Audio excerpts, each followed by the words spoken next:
भगवान कृष्ण के 5 धोखे क्या सही थे? तो भगवान श्री कृष्ण ने इनके साथ धोखा किया, लेकिन क्या आपने कभी सोचा है कि अधर्म के मार्ग पर चल रहे इन पापियों का यदि अंत न होता तो उस समय के समाज की तस्वीर कैसी होती?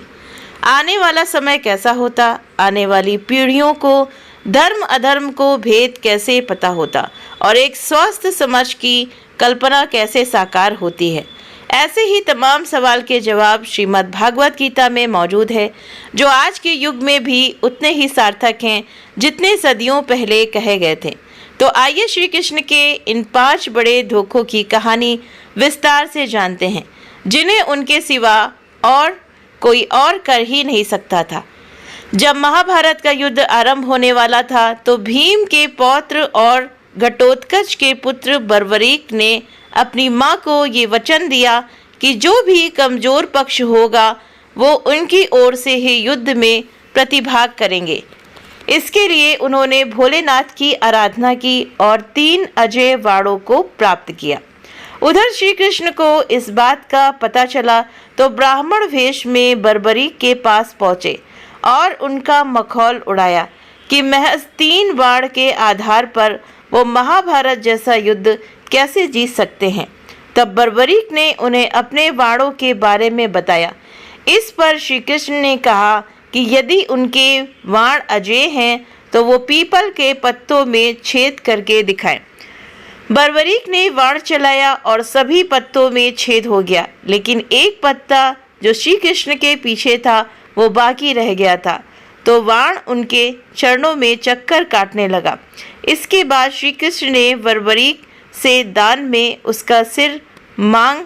इस दान को सुनते ही वो समझ गया कि ये जो सामने है वो ब्राह्मण नहीं हो सकते। तो बर्बरीक ने उनसे पूछा वो कौन है, और श्री कृष्ण ने उन्हें सब सच बताकर अपने विराट रूप के दर्शन कराए। इसके बाद बर्बरीक ने अपने सिर का दान तो कर दिया, लेकिन महाभारत युद्ध देखने की इच्छा जाहिर की। इस पर कृष्ण ने बर्बरीक की महाभारत युद्ध को देखने की इच्छा पूर्ति के लिए उस पर अमृत का छिड़काव करके एक पहाड़ी पर उसका सिर रख दिया, ताकि वो पूरा महाभारत का युद्ध देख सके। महाभारत के अनुसार जब कर्ण और अर्जुन का युद्ध चल रहा था तब संग्राम में कर्ण ने अपने वाणों से शत्रु पक्ष के बहुत से वीरों का संहार कर डाला। 17वें दिन से पहले तक कर्ण का युद्ध अर्जुन के अतिरिक्त सभी पांडवों से हुआ। उसने महाबली भीम सहित पांडवों को एक-एक करके परास्त कर दिया, लेकिन माता कुंती को दिए वचनानुसार उसने किसी भी पांडव की हत्या नहीं की। तो 17वें दिन के युद्ध में जब कर्ण और अर्जुन आमने सामने थे, युद्ध में कर्ण द्वारा अर्जुन का सिर धड़ से अलग करने के लिए नागास्त्र का प्रयोग किया गया, लेकिन श्री कृष्ण द्वारा सही समय पर रथ को भूमि में थोड़ा सा धंसा लिया गया। इससे अर्जुन बच गया। इससे नागशास्त्र अर्जुन के सिर के ठीक ऊपर से उसके मुकुट को छेदता हुआ निकल गया।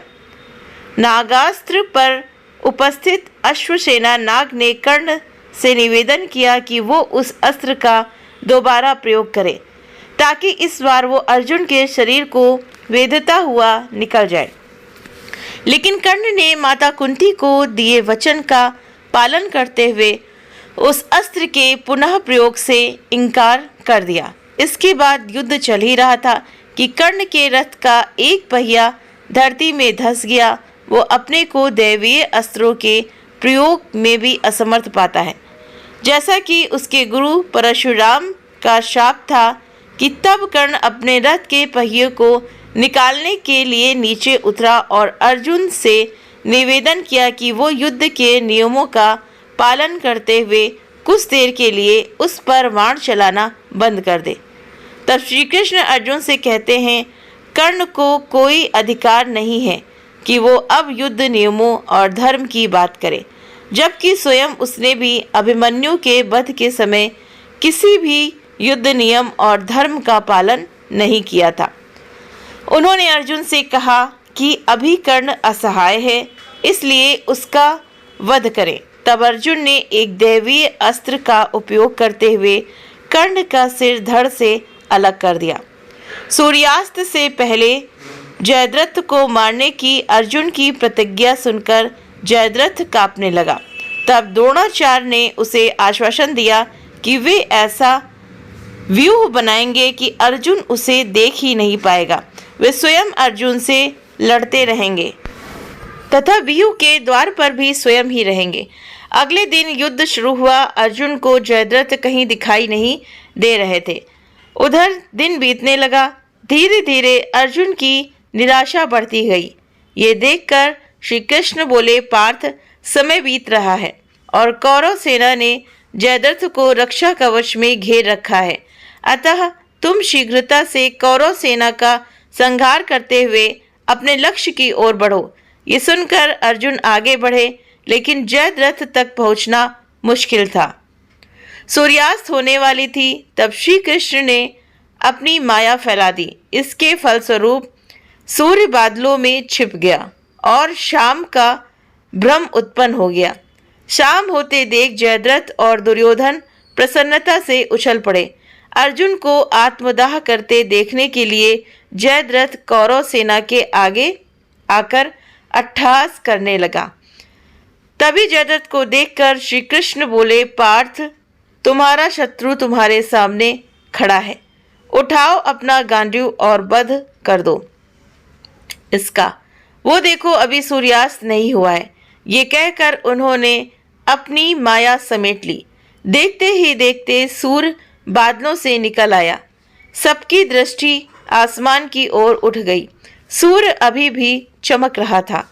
तब अर्जुन ने अपना गांडीव उठा लिया और श्री कृष्ण के कहे अनुसार जयद्रथ की गर्दन पर इस तरह वार किया कि उसका सिर उत्तर दिशा में 100 योजन की दूरी पर तप कर रहे उसके पिता की गोद में जाकर गिरा।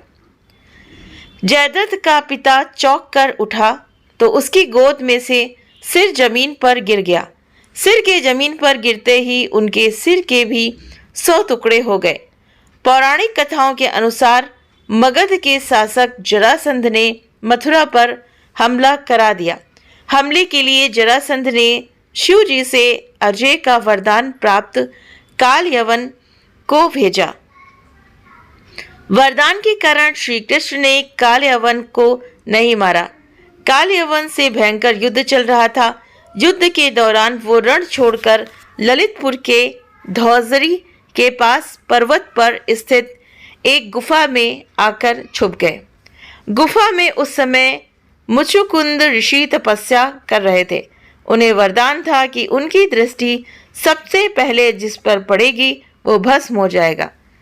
श्री कृष्ण ने अपना पहने पीला वस्त्र मुचुकुंद ऋषि के ऊपर डाल दिया और गुफा में ही छिप गए। भगवान कृष्ण का पीछा करते हुए कालयवन गुफा तक आ पहुंचा। कालयवन ने पीले वस्त्र में तपस्या कर रहे मुकुचुंद ऋषि को श्री कृष्ण समझा और भगवान कृष्ण के धोखे में मुचुकुंद ऋषि को मारना शुरू कर दिया। ऋषि मुचुकुंद ने जैसे ही आंख खोली, उनकी दृष्टि हमला कर रहे कालयवन पर पड़ी। इससे वो भस्म हो गया। इस तरह से श्री कृष्ण ने बिना स्वयं मारे ही कालयवन का वध करा दिया। इस घटना के बाद से युद्ध भूमि छोड़ ललितपुर की इस गुफा में आने के कारण भगवान श्री कृष्ण का नाम रणछोड़ पड़ गया। महाभारत का युद्ध अपने अंत की ओर था। युद्ध में सभी कौरव मारे गए थे। केवल दुर्योधन ही अब तक जीवित बचा हुआ था। ऐसे में गंधारी ने अपनी आंखों की पट्टी खोलकर दुर्योधन के शरीर को वज्र का करना चाहा। गंधारी ने भगवान शिव से ये वरदान पाया था कि वो जिस किसी को भी अपने नेत्रों की पट्टी खोलकर नग्नावस्था में देखेंगी, उसका शरीर वज्र का हो जाएगा।